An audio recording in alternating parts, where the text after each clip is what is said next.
ಹರೇ ಶ್ರೀನಿವಾಸ. ಸ್ನೇಹಿತರೆ, ನಾಳೆ ಜನವರಿ 6ನೇ ತಾರೀಕು ಅಂಗಾರಕ ಸಂಕಷ್ಟಹರ ವ್ರತ ಇದೆ.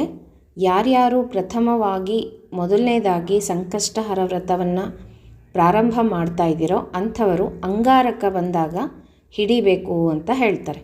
ಹಾಗಾಗಿ ಪ್ರಥಮವಾಗಿ ಶುರು ಮಾಡ್ತಕ್ಕಂಥವ್ರು ನಾಳೆಯಿಂದ ನೀವು ಸಂಕಷ್ಟಹರ ವ್ರತವನ್ನು ಶುರು ಮಾಡ್ಬೋದು. ಸಂಕಷ್ಟಹರ ವ್ರತ ಸಂಕಷ್ಟ ಚತುರ್ಥಿ ಅಂತಲೂ ಕರೀತಾರೆ. ಈ ದಿವಸ ಗಣಪತಿಯ ಆರಾಧನೆಯನ್ನು ಮಾಡೋದರಿಂದ ಎಲ್ಲ ವಿಘ್ನಗಳು ದೂರ ಆಗುತ್ತೆ, ಇಷ್ಟಾರ್ಥಗಳು ಸಿದ್ಧಿಯಾಗುತ್ತೆ.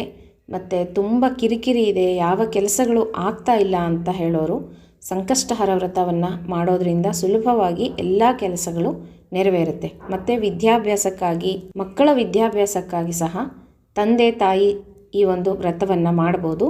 ಹಾಗಾಗಿ ಇವತ್ತು ಅಂಗಾರಕ ಸಂಕಷ್ಟಿ ಯಾವ ಒಂದು ಮುಹೂರ್ತದಲ್ಲಿ ಪೂಜೆಗಳನ್ನು ಮಾಡ್ಕೋಬೇಕು, ಹೇಗೆ ಮಾಡಬೇಕು ಎಲ್ಲ ವಿಷಯವನ್ನು ನಿಮಗೆ ತಿಳಿಸ್ಕೊಡ್ತೀನಂತೆ.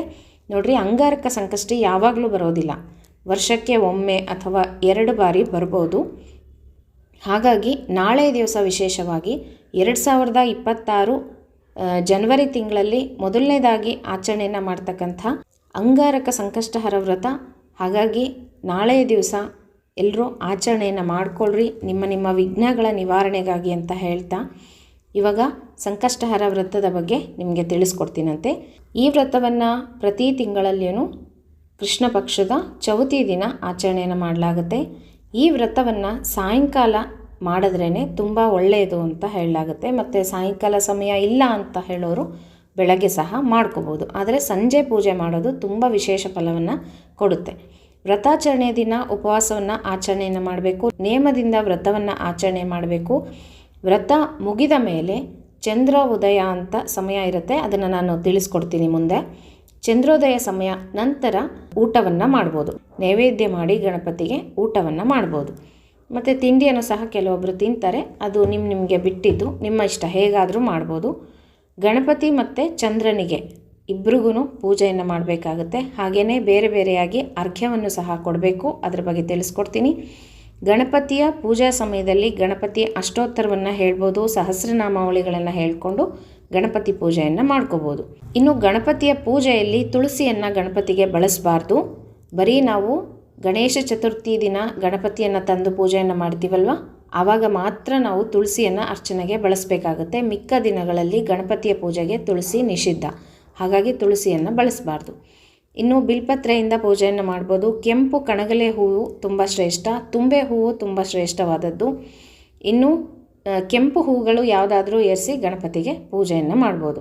ಇನ್ನು ಗಣಪತಿಗೆ ಕೆಂಪು ಹಚ್ಚಿದಂತಹ ಗೆಜ್ಜೆ ವಸ್ತ್ರ 21+2 ವಸ್ತ್ರ ಏರಿಸಿ ಪೂಜೆಯನ್ನು ಮಾಡಬೇಕು. ಸಂಕಷ್ಟಹರ ಚತುರ್ಥಿಯ ವ್ರತಾಚರಣೆಯನ್ನು ಮಾಡೋದ್ರಿಂದ ಸಂಕಟಗಳೆಲ್ಲನೂ ದೂರ ಆಗುತ್ತೆ, ಇಷ್ಟಾರ್ಥಗಳು ಸಿದ್ಧಿಯಾಗುತ್ತೆ, ವಿಘ್ನಗಳು ನಿವಾರಣೆ ಆಗುತ್ತೆ. ಈ ವ್ರತವನ್ನು ಯಾರು ಬೇಕಾದರೂ ಆಚರಣೆಯನ್ನು ಮಾಡ್ಬೋದು, ಅವರ ಕಷ್ಟಗಳೆಲ್ಲನೂ ನಿವಾರಣೆ ಆಗುತ್ತೆ, ನೆಮ್ಮದಿ ಸಮೃದ್ಧಿ ಎಲ್ಲವೂ ದೊರಕುತ್ತೆ ಅಂತ ಹೇಳ್ಬೋದು. ಇನ್ನು ನಾಳೆ ದಿವಸ ಉಪವಾಸವನ್ನು ಆಚರಣೆಯನ್ನು ಮಾಡಬೇಕು. ಬೆಳಗ್ಗೆ ತಲೆಗೆ ಎಣ್ಣೆ ಹಚ್ಕೊಂಡು ತಲೆ ಸ್ನಾನವನ್ನು ಮಾಡಿ ಭಗವಂತನ ಮುಂದೆ ಕೈ ಮುಗಿದು ಬೇಡ್ಕೊಂಡು, ನಾನು ಈ ರೀತಿ ಸಂಕಷ್ಟಹರ ವ್ರತವನ್ನು ಆಚರಣೆಯನ್ನು ಮಾಡ್ತಾಯಿದ್ದೀನಿ, ಭಗವಂತ ನೀನೇ ಅನುಗ್ರಹ ಮಾಡಬೇಕು, ಯಾವುದೇ ವಿಘ್ನ ಬರದೇ ಇರೋ ಥರ ನೋಡಿಕೊಂಡು ಈ ಪೂಜೆಯನ್ನು ನೀನೇ ನನ್ನಿಂದ ಮಾಡಿಸ್ಬೇಕು ಅಂತ ಹೇಳಿ ಭಗವಂತನ ಹತ್ರ ಬೇಡಿಕೊಂಡು ಉಪವಾಸವನ್ನು ಆಚರಣೆಯನ್ನು ಮಾಡಬೇಕು. ಸಂಜೆ ಪೂಜೆ ಮಾಡೋರು ಮತ್ತು ಬೆಳಗ್ಗೆ ಪೂಜೆ ಮಾಡೋರು ಸಹ ಉಪವಾಸದಿಂದ ಇರಬೇಕು. ಬೆಳಗ್ಗೆ ಪೂಜೆ ಮಾಡಿಕೊಂಡು ಆಫೀಸ್ಗಳಿಗೆ ಹೋಗೋರಿಗೆ ಮತ್ತು ಅನುಕೂಲ ಆಗಲಿ ಅಂತ ಹೇಳಿ ಹಾಲು ಹಣ್ಣು ಏನಾದರೂ ತೊಗೋಬೋದು. ಆದಷ್ಟು ಒಗ್ಗರಣೆಯನ್ನು ಮಾಡಿದಂಥ ಪದಾರ್ಥಗಳನ್ನು ತಿನ್ನೋದು ಒಳ್ಳೆಯದಲ್ಲ. ಹಾಲು ಹಣ್ಣು ಈ ಥರದ್ದೇನಾದರೂ ತಿಂದು ಆಫೀಸ್ಗೆ ಹೋಗ್ಬೋದು. ಸಂಜೆ ಪೂಜೆ ಮಾಡೋರು, ಮನೆಯಲ್ಲೇ ಇರೋರು ಆದಷ್ಟು ಉಪವಾಸವನ್ನು ಮಾಡಿದ್ರೆ ಒಳ್ಳೆಯದು. ಆಗಿಲ್ಲ ಅಂದರೆ ಹಾಲು ಹಣ್ಣನ್ನು ತೊಗೋಬೋದು. ಇನ್ನು ನಾಳೆ ಜನವರಿ 6ನೇ ತಾರೀಕು ಮಂಗಳವಾರ ತದಿಗೆ ತಿಥಿ ಇದೆ. ಸೂರ್ಯೋದಯ ಕಾಲಕ್ಕೆ ತದಿಗೆ ತಿಥಿ ಇದೆ. ಬೆಳಗ್ಗೆ 11:37 ತನಕನೂ ತದಿಗೆ ತಿಥಿ ಇರುತ್ತೆ. ನಂತರದಲ್ಲಿ ಚೌತಿ ತಿಥಿ ಬಂದಿದೆ. ಅದಕ್ಕೋಸ್ಕರ ಹೇಳಿದ್ದು ಸಂಜೆ ಪೂಜೆ ಮಾಡೋದು ತುಂಬ ಉತ್ತಮ ಅಂತ. ನೀವು ಆಫೀಸ್ಗಳಿಗೆ ಹೋದವರು ಬಂದ ಮೇಲೂ ಸಹ ಒಂದು ತಮಗೆ ಸ್ನಾನವನ್ನು ಮಾಡಿಕೊಂಡು ಪೂಜೆಯನ್ನು ಮಾಡ್ಬೋದು. ಯಾಕಂದರೆ ಪೂರ್ತಿ ಚೌತಿ ತಿಥಿ ಬಂದಿರುತ್ತೆ, ಅದಕ್ಕೋಸ್ಕರ ಹೇಳ್ತಾ ಇದ್ದೀನಿ. ಇನ್ನು ನಾಳೆ ದಿವಸ ಬೆಳಗ್ಗೆ ಆಶ್ಲೇಷ ನಕ್ಷತ್ರ, ಪ್ರೀತಿಯೋಗ, ಭದ್ರಕರಣ ಇರುತ್ತೆ. ನಾನು ಸಂಕಲ್ಪ ನಿಮಗೆ ತಿಳಿಸ್ಕೊಡ್ತೀನಂತೆ.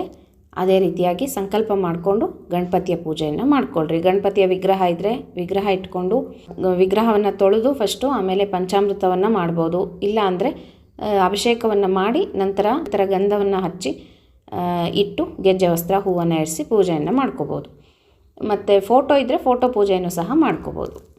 ಇನ್ನು ಗಣಪತಿಯ ರಂಗೋಲಿ ಒಂದು ಹೇಳ್ಕೊಟ್ಟಿದ್ದೀನಲ್ಲ, ಕಿರೀಟ ಹಾಕಿಬಿಟ್ಟೇ ಹಾಕ್ಕೊಳ್ರಿ. ಯಾರು ವ್ರತವನ್ನು ಮಾಡ್ತಾ ಇದ್ದೀರೋ, ಯಾವುದಾದ್ರೂ ಒಂದು ಕೆಲಸಕ್ಕಾಗಿ ಅಂದ್ಕೊಂಡು ಶುರು ಮಾಡಿದ್ದೀರೋ ಅವ್ರು ಕಿರೀಟ ಹಾಕ್ತೇ ಗಣಪತಿಯನ್ನು ಹಾಕಿ ಪೂಜೆಯನ್ನು ಮಾಡ್ಕೊಳ್ರಿ. ಈ ಫೋಟೋ ಅಥವಾ ನೀವು ವಿಗ್ರಹ ಏನು ಇಟ್ಕೊತೀರೋ ಅದರ ಮುಂದೆ ನೀವು ರಂಗೋಲಿಯನ್ನು ಹಾಕ್ಕೊಂಡು ಆ ಗಣಪತಿಗೂ ಪೂಜೆಯನ್ನು ಮಾಡ್ಕೋಬೇಕು. 21 ಗರಿಕೆಯನ್ನು ಏರಿಸಿ ಪೂಜೆಯನ್ನು ಮಾಡ್ಕೊಳ್ರಿ. ತುಂಬ ವಿಶೇಷತೆ ನಾಳೆಯ ದಿವಸ. ಹಾಗೆ ಕಡಲೆ ಹಾರವನ್ನು ಯಾರ್ಯಾರು ಏರಿಸಿ ಪೂಜೆಯನ್ನು ಮಾಡ್ತಾಯಿದ್ದೀರೋ 21 ಕಡಲೆ, ಒಣಕಡಲೆ ಅದನ್ನು ನೆನೆ ಹಾಕಿ ಅದನ್ನು ಪೋಣಿಸ್ಬಿಟ್ಟು ಹಾರದ ರೀತಿ ಮಾಡಿ ಗಣಪತಿಗೆ ಏರಿಸಿ ಪೂಜೆಯನ್ನು ಮಾಡ್ಬೋದು. ಇನ್ನು ಫಸ್ಟ್ ನಾನು ಪೂಜಾ ಸಮಯವನ್ನು ತಿಳಿಸ್ಬಿಡ್ತೀನಿ, ನಂತರ ಸಂಕಲ್ಪವನ್ನು ಹೇಳ್ಕೊಡ್ತೀನಿ.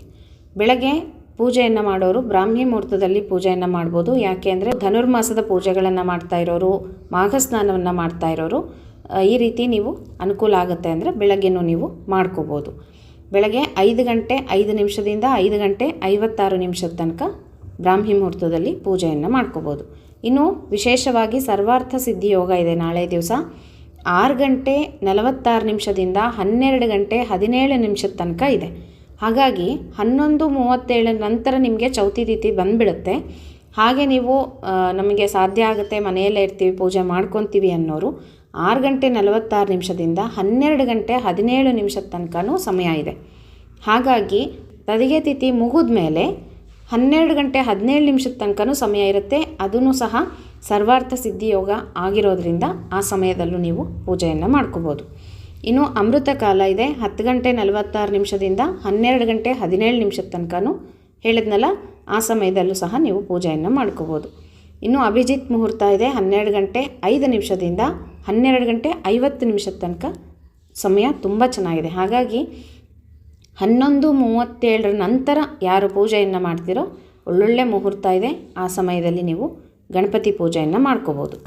ಇನ್ನು ಸಂಜೆ ಪೂಜೆ ಮಾಡೋರು 6 ಗಂಟೆಯಿಂದ 9 ಗಂಟೆ ತನಕನೂ ಸಮಯ ಇದೆ. ಅಷ್ಟರೊಳಗೆ ನೀವು ಯಾವಾಗಲಾದರೂ ಪೂಜೆಯನ್ನು ಮಾಡ್ಕೋಬೋದು. ಇದಿಷ್ಟು ಅಂಗಾರಕ ಸಂಕಷ್ಟಹರ ಚತುರ್ಥಿಯ ಪೂಜೆಗಾಗಿ ಸಮಯಗಳನ್ನು ತಿಳಿಸ್ಕೊಟ್ಟಿದ್ದೀನಿ. ಈಗ ಸಂಕಲ್ಪ ಹೇಳ್ತೀನಿ, ಸಂಕಲ್ಪವನ್ನು ಮಾಡಿಕೊಂಡು ಪೂಜೆಯನ್ನು ಶುರು ಮಾಡಬೇಕು. ಶುಭೆ ಶೋಭನೆ ಮುಹೂರ್ತೆ ಆದ್ಯ ಬ್ರಹ್ಮಣ ದ್ವಿತೀಯ ಪರಾರ್ತೆ ಶ್ರೀ ಶ್ವೇತವರಹ ಕಲ್ಪೆ ವೈವಸ್ವತ ಮನ್ವಂತರೆ ಕಲಿಯುಗೆ ಪ್ರಥಮಚರಣೆ ಭರತವರ್ಷೆ ಭರತಖಂಡೆ ಜಂಬೂದ್ವೀಪೆ ದಂಡಕಾರಣ್ಯೆ ದೇಶೆ ಗೋದಾವರ್ಯಾಃ ದಕ್ಷಿಣೇ ತೀರೆ ಶಾಲಿವಾಂಶಕೆ ಬೌದ್ಧಾವತಾರೆ ರಾಮಕ್ಷೇತ್ರೆ ಅಸ್ಮಿನ್ ವರ್ತಮಾನೇನ ಚಾಂದ್ರಮಾನೇನ ವ್ಯಾವಹಾರಿಕೆ ವಿಶ್ವಾವಸುನಾಂ ಸಂವತ್ಸರೆ ದಕ್ಷಿಣಾಯಣೆ ಹೇಮಂತ ಋತು ಪುಷ್ಯಮಾಸೆ ಕೃಷ್ಣಪಕ್ಷೆ ತದಿಗೆ ತಿಥೌ ಆಶ್ಲೇಷ ನಕ್ಷತ್ರ ಪ್ರೀತಿಯೋಗ ಭದ್ರಕರ್ಣ ಏವಂಗುಣ ವಿಶೇಷಣ ವಿಶಿಷ್ಟಾಯಂ ಶುಭ ಪುಣ್ಯತಿಥೌ. ಯಾರು ಸಂಜೆ ಪೂಜೆ ಮಾಡ್ಕೊತೀರೋ ಅವರು ಚೌತಿ ತಿಥಿ ಅಂತ ಹೇಳ್ಕೊಳ್ರಿ, ಆಯಿತಾ. ಶುಭ ನಕ್ಷತ್ರ ಶುಭಯೋಗ ಶುಭಕರ್ಣ ಏವಂಗುಣ ವಿಶೇಷಣ ವಿಶಿಷ್ಟಾಯಂ ಶುಭ ತಿಥೌ ಅಸ್ಮಾಕಂ ಸಹಕುಟುಂಬಾನಾಂ ಕ್ಷೇಮಸ್ಥೈರ್ಯ ವಿಜಯವೀರ್ಯ ಅಭಯ ಆಯುರಾರೋಗ್ಯ ಐಶ್ವರ್ಯಾಭಿವೃದ್ಧ್ಯರ್ಥಂ ಸಮಸ್ತ ದುರಿತೋಪಶಾಂತ್ಯರ್ಥಂ ಸಮಸ್ತ ಸನ್ಮಂಗಳಾರ್ಥಂ ಸಮಸ್ತ ಅಭ್ಯುದಯಾರ್ಥಂಚ ಧರ್ಮ ಅರ್ಥ ಕಾಮ ಮೋಕ್ಷ ಚತುರ್ವೇದ ಫಲಪುರುಷಾರ್ಥ ಸಿದ್ಧ್ಯರ್ಥಂ ಶ್ರೀ ವರಸಿದ್ಧಿ ವಿನಾಯಕ ಪ್ರಸಾದೇನ ಮಮ ವಾಂಛಾಫಲ ಸಿದ್ಧ್ಯರ್ಥಂ ಪ್ರಯುಕ್ತ ಸಂಪೂರ್ಣ ಸಮಗ್ರ ಫಲಾವ್ಯಾಪ್ತ್ಯರ್ಥಂ ಶ್ರೀ ಸಂಕಷ್ಟಹರ ಗಣೇಶ್ವರ ದೇವತಾಮುದ್ದೇಶ್ಯ ಶ್ರೀ ಸಂಕಷ್ಟಹರ ಗಣೇಶ್ವರ ಪ್ರೀತ್ಯರ್ಥಂ ಯಥಾಶಕ್ತಿ ಶ್ರೀ ಸಂಕಷ್ಟಹರ ಗಣಪತಿ ವ್ರತಮಹಂ ಕರಿಷೆ ಅಂತ ಹೇಳಿಕೊಂಡು ಸಂಕಲ್ಪವನ್ನು ಮಾಡಿಕೊಳ್ಳ್ರಿ. ಅಕ್ಷತೆ ನೀರನ್ನು ಒಂದು ತಟ್ಟೆಗೆ ಬಿಟ್ಬಿಡಬೇಕು. ನಂತರದಲ್ಲಿ ಮಹಾಗಣಪತಿಯ ಪ್ರಾರ್ಥನೆಯನ್ನು ಮಾಡಿಕೊಂಡು ಒಂದು ಕಳಸದ ನೀರನ್ನು ಸಿದ್ಧತೆ ಮಾಡಿಕೊಂಡು ಅದರಲ್ಲಿ ಗಂಗೆ ಚಯಮನೆ ಜೈವ ಗೋದಾವರಿ ಸರಸ್ವತಿ ಅಂತ ಹೇಳಿ ಎಲ್ಲ ನದ್ಯಾಭಿಮಾನಿ ದೇವತೆಗಳನ್ನು ಆಹ್ವಾನ ಮಾಡಿಕೊಂಡು ಆ ಒಂದು ಹೂವಿನಿಂದ ಆ ನೀರನ್ನು ಎಲ್ಲ ಕಡೆ ಪ್ರೋಕ್ಷಣೆ ಮಾಡಿ ಶುದ್ಧಿಯನ್ನು ಮಾಡಿಕೊಂಡು ನಂತರ ಗಣಪತಿ ಪೂಜೆಯನ್ನು ಶುರು ಮಾಡಿರಿ. ಕೈಯಲ್ಲಿ ಮಂತ್ರಾಕ್ಷತೆಯನ್ನು ಇಟ್ಕೊಂಡು ಗಣಪತಿಯ ಪ್ರಾರ್ಥನೆಯನ್ನು ಮಾಡಬೇಕು. ಗಣಪತಿಯ ಸ್ತೋತ್ರಗಳನ್ನು ಹೇಳ್ತಾ ಪೂಜೆಯನ್ನು ಶುರು ಮಾಡ್ಕೋಬೇಕು. ನಂತರ ಗಣಪತಿಯ ಅಷ್ಟೋತ್ತರವನ್ನು ಹೇಳಿಕೊಂಡು ಅರ್ಚನೆಯನ್ನು ಮಾಡ್ಬೋದು, ಪುಷ್ಪಾರ್ಚನೆ. ಧೂಪ ದೀಪ ನೈವೇದ್ಯವನ್ನು ಗಣಪತಿಗೆ ಅರ್ಪಣೆಯನ್ನು ಮಾಡಬೇಕು. ಬೆಳಗ್ಗೆ ಪೂಜೆಯನ್ನು ಮಾಡೋರು ಹಣ್ಣು ಕಾಯಿ ನೈವೇದ್ಯವನ್ನು ಮಾಡ್ಬೋದು. ಸಂಜೆ ಪೂಜೆ ಮಾಡೋರು ಅಡುಗೆ ಮಾಡಿಬಿಟ್ಟು ಗಣಪತಿಗೆ ಅಡುಗೆ ನೈವೇದ್ಯವನ್ನು ಸಹ ಮಾಡ್ಬೋದು. ನೀವು ಚಂದ್ರ ದರ್ಶನ ಅಂದರೆ ಚಂದ್ರ ಉದಯ ಆದಮೇಲೆ ಊಟವನ್ನು ಮಾಡಬೇಕಾಗುತ್ತೆ. ನೋಡಿರಿ, ಚಂದ್ರ ಉದಯದ ಸಮಯ ಹೇಳ್ತೀನಿ, ನೋಟ್ ಮಾಡ್ಕೊಳ್ರಿ. 9 ಗಂಟೆ 10 ನಿಮಿಷ, ರಾತ್ರಿ 9 ಗಂಟೆ 10 ನಿಮಿಷಕ್ಕೆ ಚಂದ್ರ ಉದಯ ಆಗುತ್ತೆ. ಆ ಸಮಯದಲ್ಲಿ ಚಂದ್ರನನ್ನು ನೋಡಿ ಅಕ್ಷತೆಯನ್ನು ಹಾಕಿ ನಮಸ್ಕಾರ ಮಾಡಿಕೊಂಡು ನಂತರ ಊಟವನ್ನು ಮಾಡಬೇಕಾಗುತ್ತೆ ಅಥವಾ ಫಲಹಾರವನ್ನು ತಗೋಬೋದು. ಗಣಪತಿಯ ಪೂಜೆ ಎಲ್ಲ ಆದಮೇಲೆ ಕೊನೆಯದಾಗಿ ಅರ್ಘ್ಯವನ್ನು ಕೊಡಬೇಕು. ಮೊದಲು ಚಂದ್ರನಿಗೆ ಅರ್ಘ್ಯವನ್ನು ಕೊಡಬೇಕು. ಚಂದ್ರೋದಯ ಆದಮೇಲೆ ಚಂದ್ರನಿಗೆ ಅರ್ಘ್ಯವನ್ನು ಕೊಡಬೇಕಾಗತ್ತೆ.